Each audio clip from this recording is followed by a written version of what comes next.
Sobat Dinkes, ketemu lagi di podcast Dinkes bersama saya Ratu Fitri. Dan seperti biasa selalu ada informasi dan juga tema-tema baru setiap minggunya. Jangan lupa nih tagline kita, sehat berawal dari saya. Kali ini tema yang cukup menarik dan juga tentunya bisa menjadi tambahan informasi dan juga kesehatan, di mana temanya tuberkulosis dan penanganannya. Selain bisa disaksikan di YouTube channel Dinkes Banten, juga kita live melalui Instagram Dinkes Prof Banten. Ya, kita sapa dulu untuk yang sedang menyaksikan di Instagram Dinkes Provinsi Banten. Langsung saja kita ngobrol-ngobrol dengan narasumber kita yang sudah tidak asing, seru dan selalu aja ada informasi-informasinya. Langsung saja sudah ada Dr. Tri Agus Yuarsa, SPPK Ong Mkesmars. Panjang banget namanya. Sehat dok? Alhamdulillah sehat mbak. Alhamdulillah, kali kedua nih kita ngobrol-ngobrol soal TB ya dok ya. Betul. Nah kali ini kita akan lebih ke penanganannya juga ya dok ya.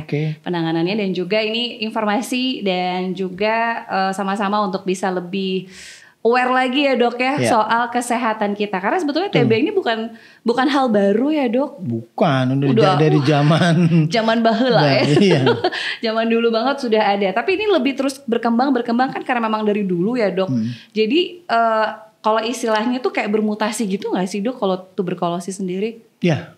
Pasti bermutasi karena kalau dulu kita sering mendengar ada namanya tuberkulosis, tapi semenjak tahun 2008 itu kita baru melihat apa yang disebut dengan TB resisten. Nah itu kan mutasi, ya yang tadinya sensitif terhadap obat-obat biasa yang kita gunakan, rifampicin, isoniazid, tetambutol, pirasinamid, tapi sekarang sudah berubah menjadi TB-RO. Itu mutasi juga. Mutasi lagi. Iya, jadi kita sekarang menyebutkannya adalah TB paru atau TB SO, TB paru atau TB RO. Oke, ini yang terbaru artinya terbaru dari hasil mutasi tadi itu. Jadi kayak istilahnya berkembang. Resisten tuh artinya karena tadinya nggak patuh ya dok ya, nggak disiplin konsumsi obatnya. Salah satunya ya dok ya. itu. Akhirnya dia resisten. Akhirnya jadi berkembang. Oke, sebelum kita jauh lebih dalam nih soal mutasi dan juga yang saat ini berkembang. Tapi kalau di Indonesia sendiri nih dok, ini kan dari tahun sudah lama banget ya dok. Perkembangan tuberkulosis di Indonesia termasuk di Banten ini seperti apa sih dok? Termasuk yang cepat banget, kemudian lama juga penyembuhannya atau seperti apa sih dok? Ya kalau dikatakan bagaimana, kita harus lihat di dunia dulu ya. Di dunia kita semenjak tahun 2023, 2022 lah kalau nggak salah itu, kita udah jadi nomor 2. Sedunia setelah India. Tadinya kan Cina, tapi Cina sekarang di bawah kita kan. Sekarang gitu. Kita nomor 2. Tapi kan bukan suatu pencapaian yang luar biasa ya. Bukan prestasi yang terbaik. Bukan sebenarnya, tapi orang melihat bahwa kita sekarang nomor 2 di dunia. Itu kalau kita bicara dunia. Tapi kalau kemudian kita bicara Provinsi Banten, ya Provinsi Banten kalau kita lihat dari data-data, ya kita punya namanya data ISTB ya. Jadi apa itu pencatatan ya standar informasi tuberkulosis. Banten itu ya disebut jelek banget ya enggak, disebut bagus juga enggak. Tengah-tengah ya, masih tengah-tengah lah, masih moderate lah ya. Karena beban TB di Banten juga masih cukup tinggi sih. Pencapaiannya itu belum nyampe 90% lah, 80 sekian lah gitu. Jadi kita masih harus berjuang, harus berusaha supaya Banten ini ya juga tidak dikatakan provinsi dengan kasus TB yang terbanyak kan begitu. Tapi kalau ngomongin tadi ya di dunia aja ini urutan nomor 2 Indonesia. Artinya kalau untuk ke zero TB itu memang masih jauh banget ya dok. Jauh walaupun kita selalu mengatakan di tahun 2030 kan eliminasi tuh. Iya. Ya kan kita berharap kan zero lah ya. Tetapi atau minimal atas ya. Iya betul. Jadi minimal kita tidak ini banget lah. Saya pikir seperti itu.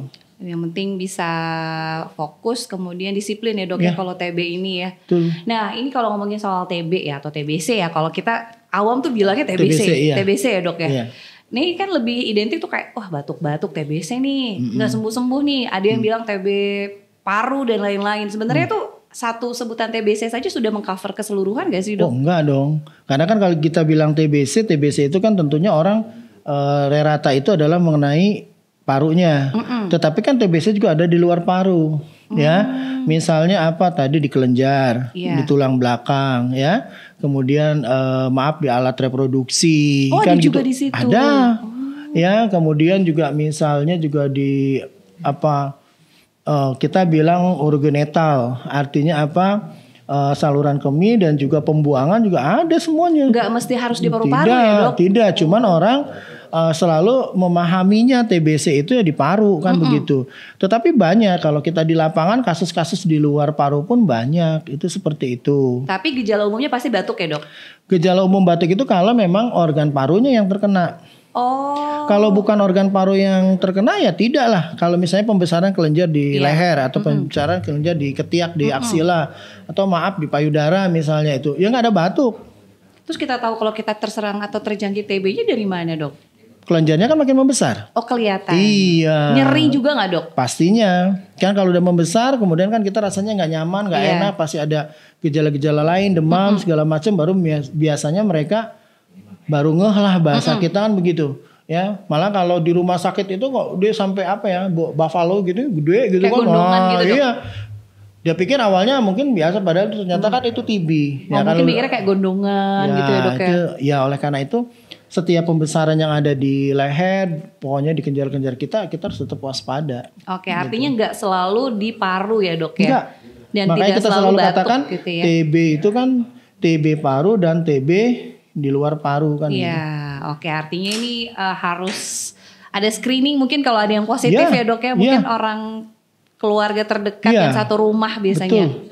Jadi ketika salah satu anggota keluarga yang terkena TB, terutama bagi mereka yang ditegakkan diagnosisnya dengan pemeriksaan dahak positif, itu anggota keluarga wajib dilakukan screening. Harus tes apakah positif atau enggak gitu ya. Artinya kan kita tanya nih ada keluhan atau tidak ya, kemudian dari pemeriksaan lain gitu loh.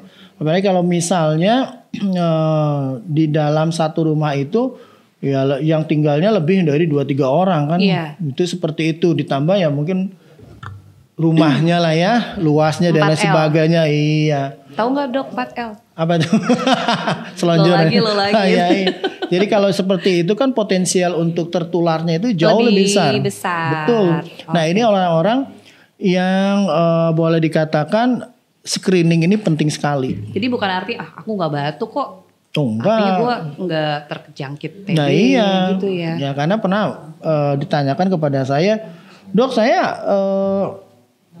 hidup udah baik loh, udah bersih loh, gitu ya. Saya makan udah cukup terjaga gitu. Kok saya bisa kena sih kan gitu kan? Nah kalau kita ingin mencari kenapa bisa kena sih gitu, saya sering katakan, ibu sering makan di luar nggak? Atau ibu sering jajan di luar nggak? Ya itu makan kita udah sering, Dok. Nah kalau sering pernah nggak ibu bertanya, misalnya katakanlah ibu datang ke restoran atau kemana, emang mau nanya kita ini piring bekas siapa? Nah itu kan kita juga nggak tahu. Ditambah mungkin kita sih merasa sehat, padahal tubuh kita mungkin belum. Benar-benar. Tapi, Dok, emang segampang itu ya penularannya, sampai misalnya tadi ya mungkin alat makan yang nggak bersih, yang kurang steril terus kita gunakan itu otomatis selain droplet aja tapi juga lebih gampang gitu ya, Dok, penularannya. Ya, kalau kita bicara penularan tentunya kalau yang BTA positif ya itu pasti jauh lebih besar dibandingkan yang tidak. Tetapi kan juga tergantung dari daya tahan tubuh kita. Karena sifat dari kuman itu sendiri kan tadi dia itu bisa masuk ke dalam tubuh kita, kemudian dia diam tidak mengadakan reaksi, tetapi ketika kondisi tubuh kita masih kurang baik, gitu itu bangun lagi.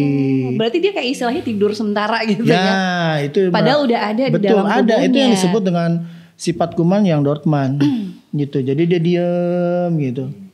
Gitu. Ya. Dok, kalau ngomongin soal seberapa penting atau seberapa bahaya sih, kan tadi mungkin ada yang ngerasa kayak nggak kok aku sehat, makanan terjaga, kayaknya nggak mungkin deh kena TB. Tapi kan tadi Indonesia ini urutan kedua tertinggi. Seberapa bahaya sih, Dok, kalau TB ini nggak ditangani segera mungkin dengan cepat, itu seperti apa sih, Dok? Ya kalau kita bicara bahaya ya, tentunya kita akan bicara sosial politik kita, sosial ekonomi kita. Artinya kalau yang sakit lebih banyak dibandingkan yang sehat kan beban. Berarti kita harus merawat mereka, harus mengobati mereka. Itu adalah salah satu syarat. Kenapa? Karena biasanya orang dengan sakit TB itu diidentikan dengan orang yang sosial ekonominya ke bawah. Nah ini kan artinya potensialnya itu jauh lebih besar. Itu. Sedangkan kalau kita lihat rata orang-orang yang terkena penyakit TB itu adalah usia-usia muda atau usia produktif. Nah itu kan menjadi beban juga. Ya seandainya dalam satu keluarga itu kepala keluarganya terkena, kepala keluarganya tidak bekerja kan gitu. Nah akhirnya kan mengganggu semuanya. Ekonomi, kan betul, bukan kesehatan aja betul, ya dok ya. Iya, makanya sebenarnya bukan hanya kesehatan, tapi secara complicated semua juga akan terganggu dalam aktivitas kehidupan. Betul, pasti akan produktivitas menurun. Kemudian juga dari faktor ekonomi juga pastinya juga akan terganggu banget. Jadi otomatis ini memang sudah ada program dari pemerintah ya dok. Sudah ada pengobatan gratis yang bisa dilakukan. Jadi tinggal bagaimana disiplin saja untuk bisa kalau maunya kan gitu kan. Ini harus ada supporting system juga sih dok ya. Pasti dari harus. orang-orang terdekat karena pengobatannya lama ya dok, berapa bulan gitu ya? Kita biasanya mengatakan ke pasien itu rata-rata 6 sampai 9 bulan. Ya, 6 itu bulan. Itu nggak boleh putus ya dok? Ya nggak boleh. 6 bulan itu pada mereka yang dengan TB paru, yang 9 bulan biasanya TB yang ekstra paru tuh. Di luar paru tadi? Iya. Oh berarti yang di luar paru tuh lebih bahaya ya dok? Lebih lama, bukan lebih bahaya tapi lebih lama. Iya. Tapi pengobatannya lebih panjang ya? Iya, pengobatannya lebih lama.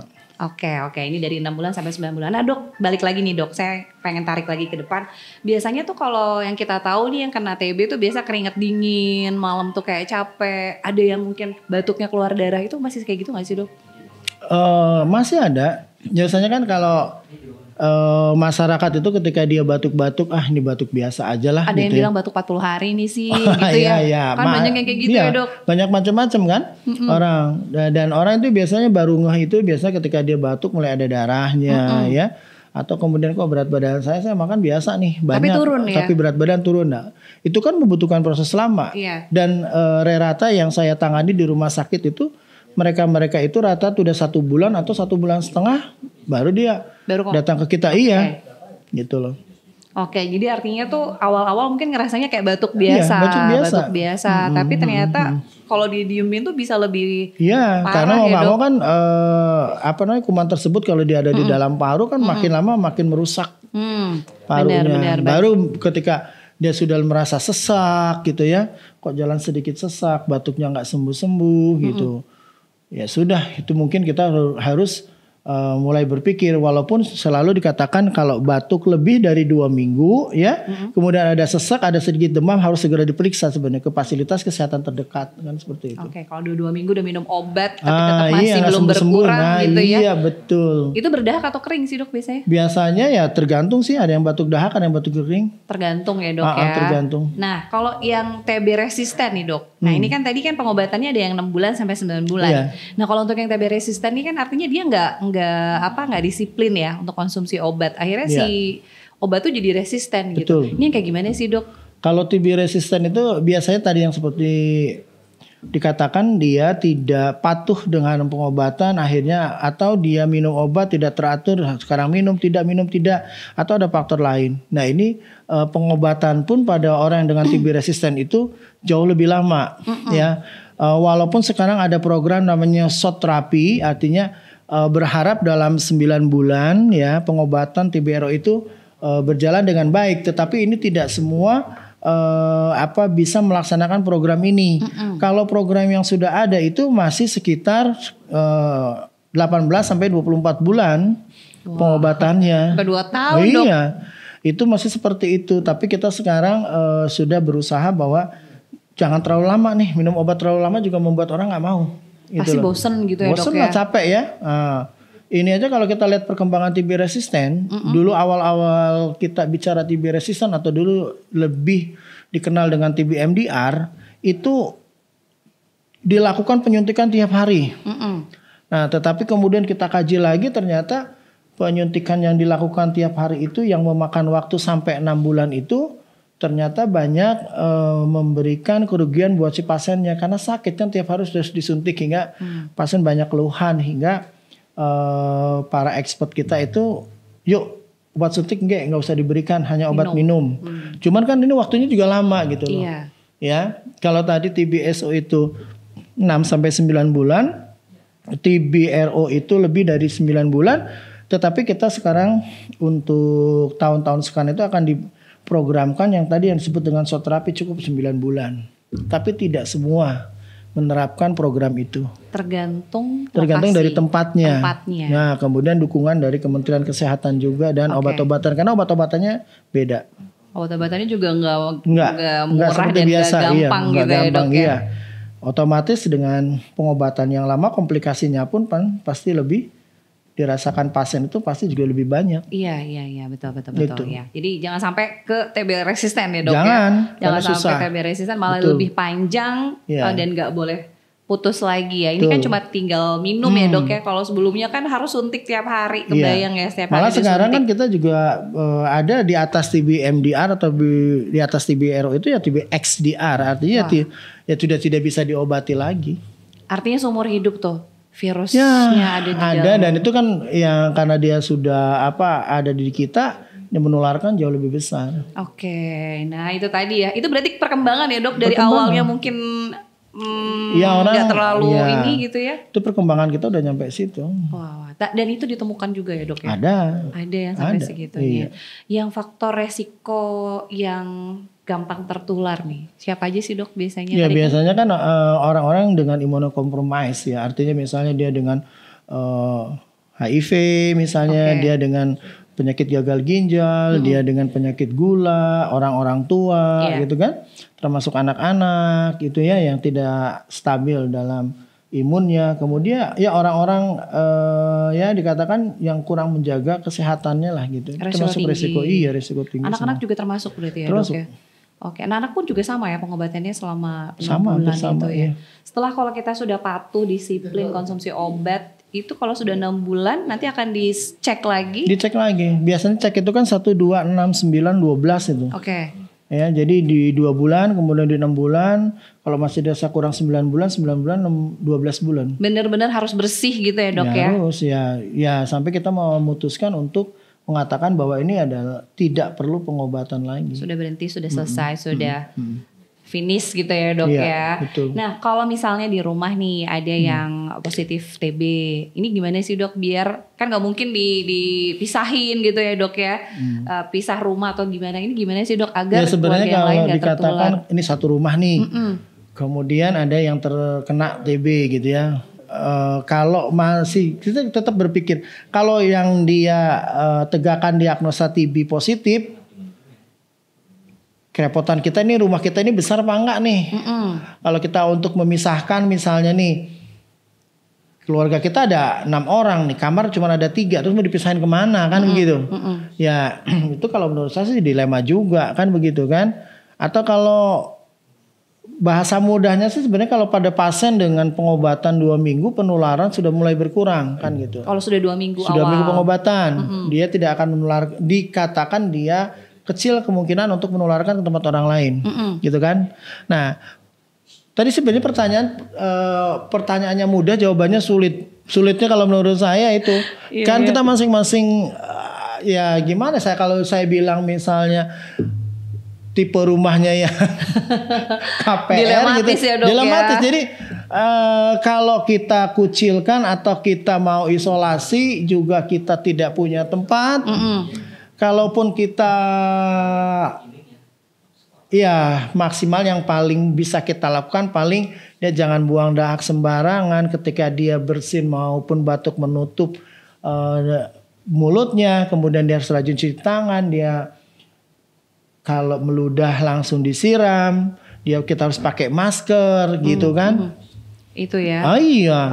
Karena susah kalau saya jawabnya itu kalau di satu keluarga itu ada yang positif gitu loh. Betul. Dan itu kenapa saya katakan susah karena banyak pasien-pasien saya terus mau gimana dok? Nah gitu.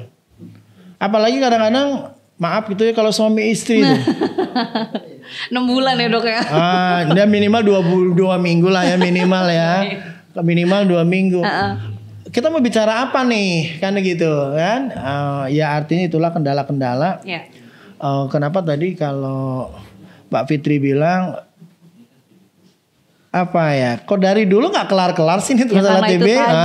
Iya karena banyak faktor sih. Dan penularannya cepat banget ya dok ya? Ya penularan kalau dibilang cepat sebenarnya ada masa inkubasi tentunya kan. Tetapi bukan itunya, tetapi cara penularannya lebih mudah gitu, hanya dengan droplet, kemudian kita berbicara. Dan masalahnya juga satu adalah pasien ini kadang-kadang salah satu diagnosa goldnya itu adalah dari dahak, harusnya kan seperti itu. Kalau dahak positif, nah itu penularan jauh lebih besar dibandingkan mereka yang ketika dilakukan pemeriksaan dahaknya negatif gitu. Iya. Hingga sekarang kita pemeriksaan dahak itu, BTA itu kita dikonfirmasi lagi dengan pemeriksaan TCM, tes cepat molekuler. Itu di puskesmas bisa, Dok? Ada puskesmas tapi tidak semua. Tidak semua ya. Iya. Tapi mungkin kalau untuk screening awal yang mau Ada berdeteksi di awal biasanya itu bisa ya. kalau saya lihat ada di beberapa puskesmas kecamatan yang besar itu biasanya ada, ya. Di beberapa rumah sakit juga ada, tapi tidak semua. Nggak semua, tapi mungkin bisa lebih ini lagi lah itu salah satu usaha daripada Dinas Kesehatan dalam memberikan perlindungan kepada anggota masyarakat. Oke, ini artinya tantangan juga di Provinsi Banten ya, Dok, terkait dengan penanganan dan juga penanganan TB ya. Karena tadi ya seperti yang disampaikan penularannya cepat, kemudian kalau sudah ada positif satu di rumah kan nggak mungkin tadi ya.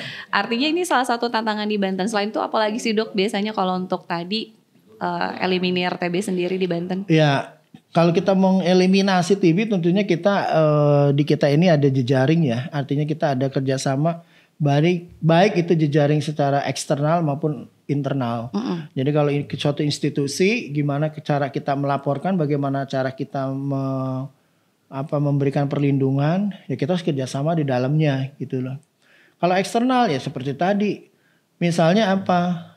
Ini kan penyakit masyarakat, di mana ketika masyarakat berkumpul, tentunya penyakit ini mudah ditularkan. Nah, misalnya pada asrama, kemudian pada misalnya kalau kita ini di Banten kan terkenal dengan pondok pesantrennya, misalnya seperti itu ya.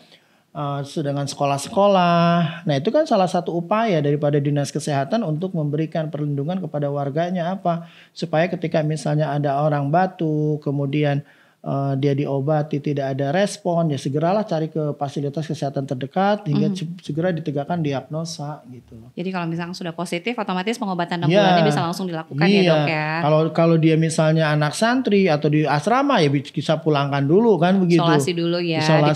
Dipisahkan dulu. Cuman tadi kembali lagi, hanya kalau ke rumah kemana lagi kan gitu. Iya, artinya balik lagi ke situ ya. Kalau dulu sih dulu kan pernah dengar tuh cerita-cerita dulu ada sanatorium gitu ya. Tempat di mana orang diisolasikan gitu. Tapi sekarang kalau kita mencoba itu sebenarnya bagus juga. Ya, cuman kita harus banyak mempertimbangkan baik buruknya kan itu. Betul. Tapi sebetulnya kalau yang sedang pengobatan 6 bulan, tadi kan dokter bilang kalau 2 minggu awal sebetulnya untuk penularannya sudah agak lebih berkurang. Betul. Tapi sebetulnya kalau yang 6 bulan tadi dalam masa pengobatan bisa nggak sih beraktivitas normal, menggunakan masker misalnya, tapi masih tetap bisa beraktivitas kerja lain sebagainya?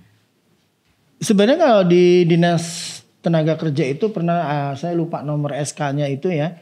Itu sebenarnya orang yang sudah ya terkena TB kemudian kita obati setelah 2 minggu dia itu bisa bekerja kembali. Oke. Ya, atau lebih aman lagi setelah 2 bulan pengobatan, karena 2 bulan pengobatan itu pada orang TB itu kan adalah fase aktif ya. Fase intensif sebutnya. Kalau kemudian 3 bulan selanjutnya adalah fase lanjutan. Iya. Nah, fase intensif artinya fase yang benar-benar diperhatikan. Oleh karena itu di 2 bulan pertama inilah orang memang perlu diperhatikan. Kalau dia bekerja udah aman. Tapi kalau sudah 6 bulan ya insya Allah lebih aman. Kalau dari hasil pemeriksaan memang tidak ada permasalahan lain. Oke, artinya masih bisa ya setelah tadi pengobatan dulu awal-awal 2 minggu atau sampai 2 bulan. Nah ini kan kalau nggak salah ada vaksin ya, Dok ya, imunisasi TB dan lain sebagainya. Ini kalau sudah vaksin artinya kan meminimalisir resiko kalaupun misalkan terkena tidak terlalu buruk gitu dampaknya. Ini efektif nggak sih, Dok? Sampai saat ini kita sebut masih efektif. Jadi vaksin untuk TBC itu kan kita sebut dengan BCG. Iya. Ya, ini sampai sekarang kan masih jadi program nasional. Karena angka kita juga cukup tinggi.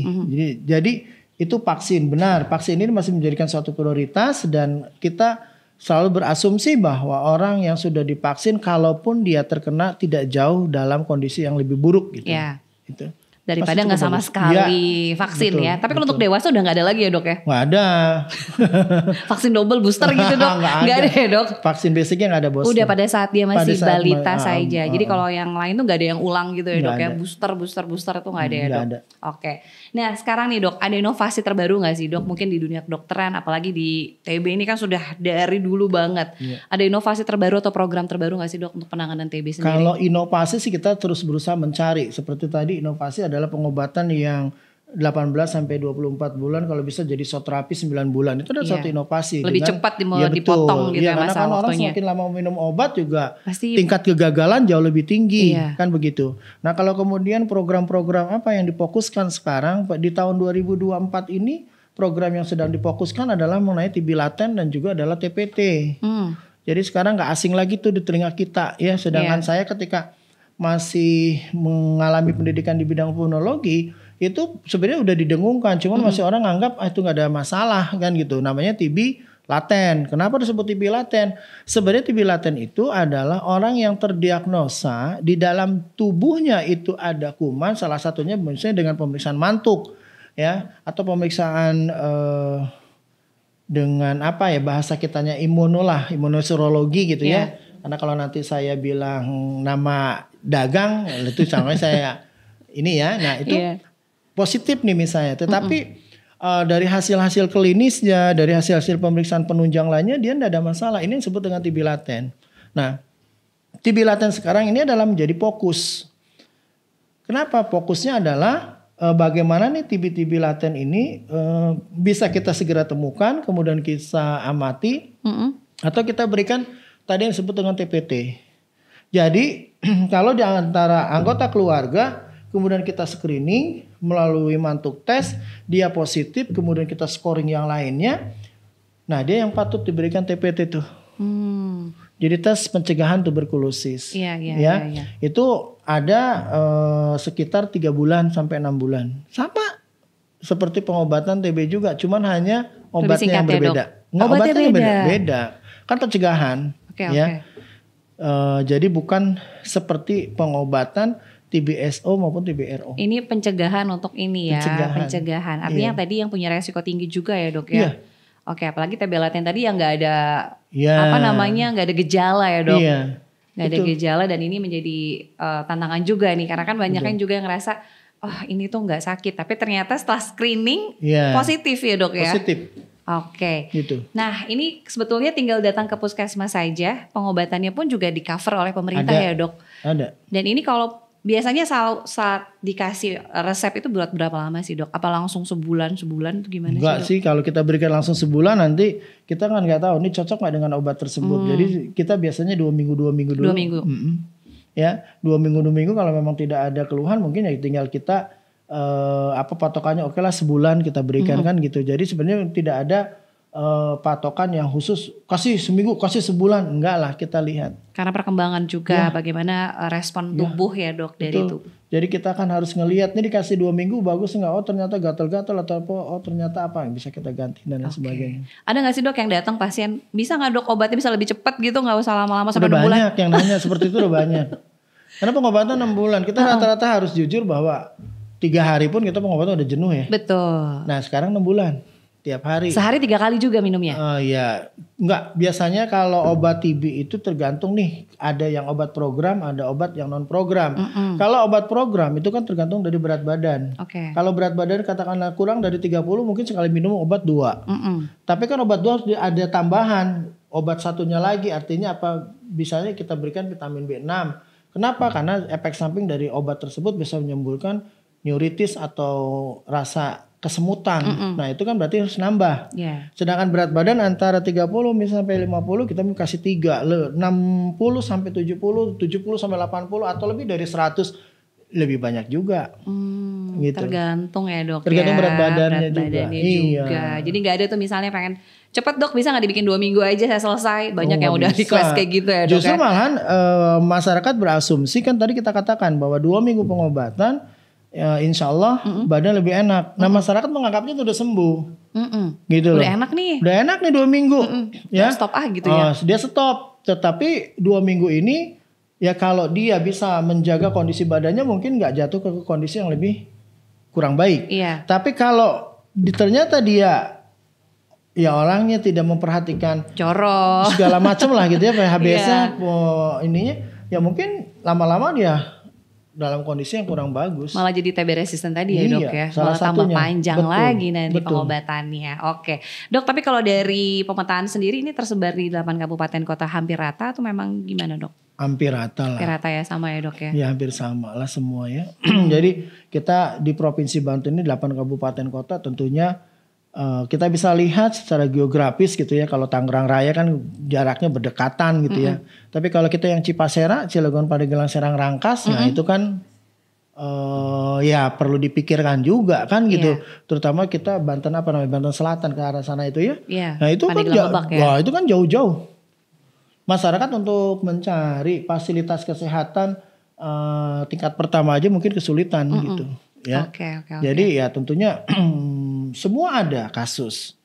Semua ada kasus di 8 kabupaten kota. Tinggal kecepatan dalam memberikan data, kecepatan dalam kita melakukan screening, kecepatan kita dalam memberikan pengobatan dan lain sebagainya, itu pengaruh semua. Betul, kecepatan bagaimana, kemudian juga masyarakat yang harus disiplin dan patuh juga. Betul. Mudah-mudahan walaupun agak berat ya, kurang lebih 5 tahunan lagi ini harusnya sudah eliminir TB ya, Dok ya. Harusnya tetap semangat kan gitu. Harus optimis ya, Dok ya. Harus optimis bahwa kita bisa. Harus sama-sama ya, mudah-mudahan tadi ya setidaknya bisa mengurangi tidak di urutan kedua banget ya, Dok ya. Ya mudah-mudahan. Karena memang tadi tantangannya juga luar biasa. Betul. Ya untuk TB dan penularannya. Wah, ini waktunya kayaknya sudah di akhir, di ujung-ujung nih, Dok. Tapi pasti selalu ada pesan yang ingin disampaikan untuk masyarakat di Provinsi Banten yang menyaksikan podcast kita. Apa nih, Dok, penanganan terkait dengan TB, apa yang ingin ditekankan? Kalau saya selaku orang yang berkecimpung di dalam penanganan bidang ini tentunya memberikan arahan atau harapan kepada masyarakat bahwa kesehatan itu adalah segalanya. Oleh karena itu apapun yang dirasakan oleh masyarakat, keluhan yang dirasakan oleh masyarakat ya segera disampaikan kepada fasilitas kesehatan di tingkat pertama agar jangan sampai berkelanjutan lah, itu yang paling mudahnya gitu ya. Dan tentunya masyarakat harus tahu bahwa kita di Dinas Kesehatan secara terus menerus juga ingin mempunyai program-program yang lebih menyentuh lagi gitu ke masyarakat, dan masyarakat merasakan bahwa program-program secara nyata itu memang dirasakan gitu. Bisa langsung tepat sasaran. Betul. Kemudian masyarakat pun juga bisa memanfaatkan dan menikmati fasilitas kesehatan tadi semua penyakit ya. Mudah-mudahan ini bisa dirasakan, dan termasuk salah satunya juga tadi ya, Dok, ini sudah difasilitasi oleh pemerintah, jadi tinggal bagaimana masyarakat memanfaatkan fasilitas tadi ya. Jadi screening, jangan takut, kan banyak kan aduh kalau ke dokter malah ketahuan deh saya sakit apa. Nah itu. Padahal itu ya, Dok ya, kalau dilama-lama malah justru lebih fatal lagi. Terima kasih sekali lagi Dr. Agus, dokter spesialis dari RSUD Banten sudah berbagi informasi. Sehat selalu, Dok. Amin. Makasih jangan kapok doanya. nanti ngobrol-ngobrol lagi dengan tema-tema yang berbeda.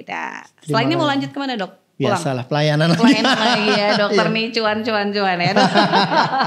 Oke, kalau gitu kita pamit undur diri. Terima kasih yang sudah nonton di Instagram Dinkes Prof Banten. Mudah-mudahan sehat semua ya Sobat Dinkes. Kita ketemu minggu depan ya dengan tema-tema yang berbeda. Dan akhirnya saya Ratu Fitri, saya Dr. Tri Agus. pamit undur diri, sampai jumpa. Bye. Bye, terima kasih.